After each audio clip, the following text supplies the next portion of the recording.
Hi hello नमस्कार. माझ्या चेहऱ्यावर जो आनंद तुम्हाला दिसतोय ना त्याचं कारण म्हणजे मी गावाला जाणार आहे आणि आजचा व्हिडिओ असणार आहे वे टू होप.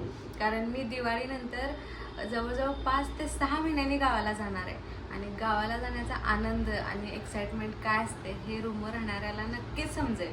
माझ्यासारखे जे रूमवर राहतात ना त्यांना नक्कीच समजेल. तुम्ही व्हिडिओ शेवटपर्यंत बघा आणि मी पण यावेळेस प्रयत्न करणार आहे की पूर्ण कंटिन्यू व्हिडिओ घेण्याचं. कारण गावाला जायच्या आनंदामध्ये व्हिडिओ घ्यायचं राहून जातं, पण मी यावेळेस व्हिडिओ पूर्ण घेणार आहे, प्रयत्न करणार आहे. त्यामुळे तुम्ही बघा शेवटपर्यंत. आता तुम्हाला मी तयारी दाखवते. Bye bye.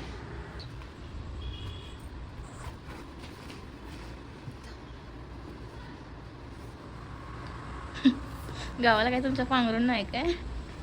हे ब्लँकेट पप्पांना न्यायचं आहे, पप्पांनी सांगितलंय ना. मम्मीला घेतल्याच्या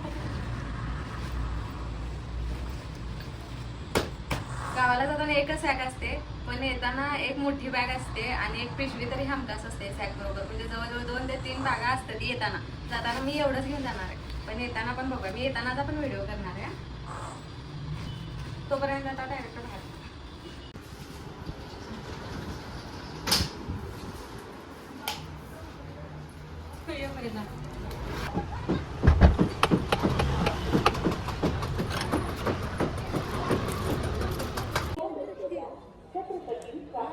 दरवेळेस मला जायला खूप उशीर होतो ट्रेन पकडायला, पण यावेळेस गावी जाताना मी एवढी आनंदात होते आणि एक्सायटेड होते की मी ट्रेन यायच्या अगोदरच येऊन थांबलेले 15 मिनटं अगोदर. आणि यावेळेस मी पहिल्यांदाच असं ट्रेन येताना मी इतक्या जवळून पाहिलेलं. नाहीतर दरवेळेस ट्रेन थांबल्यावरच मी जाऊन गडबडीनं बसायचे, पण यावेळेस उलटं झालं. आणि कोल्हापूरला बाय बाय करत आम्ही गावाकडे निघालेलो. आनंद तर खूप होता माझ्या चेहऱ्यावर. आणि मेन म्हणजे मी ठरवलेलं खूप यावेळेस गावाकडे गेल्यावर हे करायचं ते करायचं. त्यातलं बघूया आता काय काय होतं आहे. मी स्वप्न बघत तर चाललेले. आणि मेन म्हणजे आम्ही 3च्या ट्रेननी बसलेलो, त्यामुळं आम्हाला संध्याकाळी 7 वाजले पंढरपूरमधून पोहोचायला.